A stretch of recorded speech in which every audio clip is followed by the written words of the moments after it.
আসসালামু আলাইকুম। আমরা এখন চলে এসেছি হিমছড়ি পাহাড়ের দিকে। চলেন আপনাদেরকে ঘুরে দেখেন। আমি জুতো খুললাম যে আরো উপরে উঠবো। আগে শুভরে হিমছড়ি পাহাড়ের উপরের দিকটায় আসলে অনেক সুন্দর ভিউ দেখা যাচ্ছে, তাই যখন সবাই উপরে চলে আসছে তখন ছবি তোলাতে ব্যস্ত। এই সুন্দর দৃশ্যটাকে ক্যামেরা বন্দি করে রাখতেছে, এই জন্য এই জায়গাটাতে এত ভিড়। চলেন হিমছড়ি পাহাড় সম্পর্কে কিছু তথ্য জেনে নিই। কক্সবাজার শহর থেকে প্রায় 12 কিলোমিটার দক্ষিণে, কক্সবাজার টেকনাফ মেরিন ড্রাইভের সড়কের পাশে।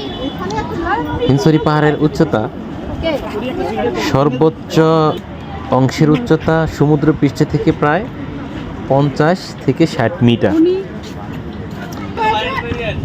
খুব উঁচু পাহাড় না হলেও ঢালু পাহাড় ও টিলা মিলিয়ে সৌন্দর্য অনেক বেশি। হিমছড়ি জাতীয় উদ্যান। পাহাড়টি হিমছড়ি জাতীয় উদ্যানের অন্তর্ভুক্ত সংরক্ষিত বনাঞ্চল হিসেবে পরিচিত।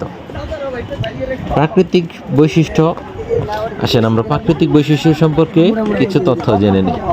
সবুজ পাহাড়, বনভূমি, বর্ষাকালে পাহাড়ি ঝর্ণা সৃষ্টি করে অপরূপ সৌন্দর্য। পাহাড়ের চূড়া থেকে বঙ্গোপসাগর দেখা যায়। সূর্যাস্তের দৃশ্য খুব জনপ্রিয়। এই বনাঞ্চলে যে সমস্ত বনবৃক্ষ রয়েছে, শাল, বাঁশ, গুল্ম জাতীয় গাছ, যে সমস্ত পশু পাখি রয়েছে, বানর, পাখি, টিকটিকি, বিভিন্ন কীটপতঙ্গ, পর্যটকদের জন্য এইখানে ওঠার জন্য, নামার জন্য এখন আধুনিক সিঁড়ির ব্যবস্থা করা হয়েছে। ভিউ পয়েন্টে সবাই ছবি তোলার জন্য ব্যস্ত বলছিলাম। ভিউ পয়েন্টগুলো সুন্দর করে কাজ করা হয়েছে মিনিস্টারের সৌজন্যে, ধন্যবাদ মিনিস্টারকে।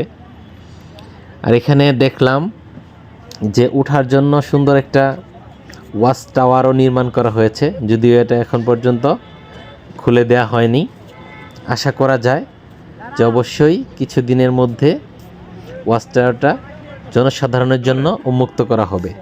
এখানে আসলে পারা বিশ্রামের জন্য, বসার জন্য অবশ্যই জায়গা করে দেওয়া হয়েছে কর্তৃপক্ষকে, এই জন্য অসংখ্য ধন্যবাদ।